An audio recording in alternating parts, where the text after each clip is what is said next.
Welcome back to my channel. जय श्री कृष्णा। जब दुर्योधन हर नीति से हार गया और एक सुयोजित योजना बनाई जिसमें कि वह चाहता था कि पांडव अपने आप मर जाए और उसे हस्तिनापुर का सिंहासन मिल जाए, इसलिए उन्होंने धार्मिक ग्रंथ महाभारत कौरवों और पांडवों पर आधारित है। कौरवों के मन में पांडवों के प्रति जलन और द्वेष जितना था यह पूरा संसार जानता है, क्योंकि कौरव अंधे धृतराष्ट्र के पुत्र थे और पांडव उनके छोटे भाई के पुत्र थे। पांडु के एक ही परिवार के सदस्य होने के बाद भी कौरव पांडव को बिल्कुल पसंद नहीं करते थे और उनकी नफरत का सबसे अच्छा उदाहरण लाक्षा ग्रह का है। लाक्षा ग्रह इसलिए कहा जाता है क्योंकि यह महल लाख से बनाया गया था। लाक्षा ग्रह को दुर्योधन ने पांचों पांडवों को करने के लिए उद्देश्य से निर्मित किया था, क्योंकि लाख से बनने के कारण यह आसानी से जल सकता था। दुर्योधन ने अपने मामा के साथ मिलकर पांडवों के खिलाफ यह योजना बनाई थी ताकि वह उन्हें जलाकर मार सके और उनके अधिकारों पर पूरी तरह से कब्जा कर सके। लाक्षा ग्रह की योजना को कामयाब बनाने के लिए दुर्योधन ने अपने मामा शकुनी की मदद ली, लेकिन खतरनाक महल का निर्माण करवाया जो कि पूरी तरह से लकड़ी और लाख से बनाया। लाख एक ज्वलनशील पदार्थ है। यह महल इतना आकर्षक था कि पांडव इसकी सुंदरता देखकर ही मोहित हो गए थे और वहां एक रात रुकने के लिए तैयार हो गए थे। लेकिन जब वह वहां से जाने लगे तब उनके चाचा श्री से ने उन्हें एक प्रश्न कहा जो कि जंगल की आग से कौन सुरक्षित हो सकता है, जिसमें कि बड़ी ही चतुराई से धर्मराज युधिष्ठिर ने उत्तर दिया कि जंगल की आग से सिर्फ चूहा ही सुरक्षित बच सकता है। क्यों? क्योंकि वह बिल में रहता है और उसे आसानी से जंगल से बाहर निकलने का मार्ग मिल जाएगा। लेकिन बाकी सबको यह पता नहीं था कि दुर्योधन की योजना क्या है और दुर्योधन क्या करना चाहता। लेकिन विदुर जी को यह सब योजना पता चल गई, क्योंकि वह अपने एक मंत्री को वहां भेजकर यह सुनिश्चित कर लिए थे कि वो घर किस चीज़ का बना और इतनी जल्दी उस घर का निर्माण कैसे हो गया।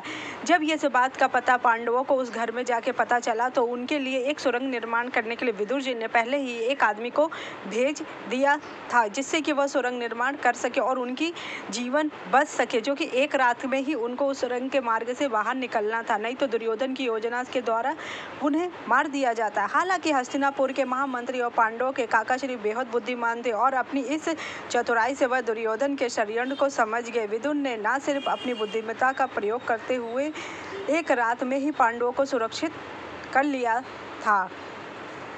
गुप्त संदेश भेजे जिसमें पांडवों को उन्होंने बताया कि महल को लाख से बनाएगा और इसमें आग लगाकर आपको मारने की योजना बनाई गई है। पांडवों ने अपने काका विदुर की बात को मानते हुए रात के अंधेरे में महल के अंदर एक सुरंग बनाई। उस सुरंग की मदद से वह सभी बाहर निकले, लेकिन उन्होंने किसी को यह खबर नहीं होने दी कि वह दुर्योधन के जाल से बचकर निकल गए। दुर्योधन को पांडवों ने छल में रखा कि वह लाक्षा ग्रह में मृत्यु को प्राप्त हुए हैं, कि जिससे कि वह अपने शत्रुओं को जान सके कि वह क्या करने वाले हैं। वह अपनी माता कुंती के साथ सुरक्षित स्थान पर चले जाते हैं। सुरंग में हिडिन नदी के किनारे खुलती थी। पांडवों ने इस साजिश से बचने के लिए पारानीपुर गांव में गंगा से उस पार तट सुरंग को खोद डाली। कहा जाता है कि इसी सुरंग से बचकर निकले थे भीम को एक मजबूत और बहादुर योद्धा के रूप में देखा जाता है।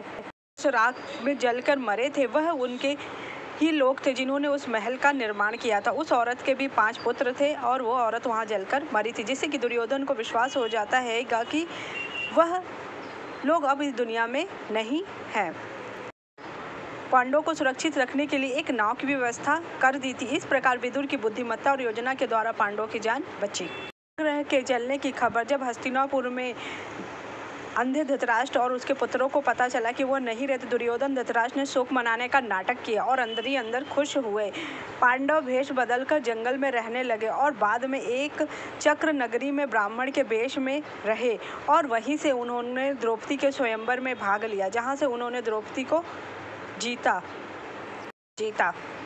विदुर ने धृतराष्ट्र को धर्म के मार्ग पर लाने के लिए कहा, क्योंकि वह हस्तिनापुर और कुरुवंश के हितैषी थे और उन्हें यह स्पष्ट दिखाई दे रहा था कि कुरुवंश का नाश हो जाए, क्योंकि वह अधर्म के मार्ग में चल रहे हैं। और उनके धृतराष्ट्र को बार बार सत्य और धर्म के मार्ग पर लाने की सलाह दी, लेकिन धृतराष्ट्र अपने पुत्र मोह में अंधा होकर विदुर की बातों को अनसुना करते थे। विदुर ने धृतराष्ट्र को धर्म में रहने के लिए क्यों कहा? इसके मुख्य धर्म और अनैतिकता, कुरुवंश की रक्षा के लिए, पुत्र मोह में धृतराष्ट्र ने कितने अन्याय किया। वह चाहता था कि वो बिल्कुल न। विदुर का धर्मनिष्ठ स्वभाव था, वह धर्मात्मा थे। वह चाहते थे कि विदुर ने धृतराष्ट्र को धर्म में रहने के लिए बार बार कहा, क्योंकि वो जानते थे कि धर्म ही एकमात्र है जिससे कि उनके वंश का नाश नहीं होगा। लेकिन विदुर की सलाह उसने कभी नहीं मानी। अगर आपको मेरी जानकारी अच्छी लगी तो थैंक यू सो मच।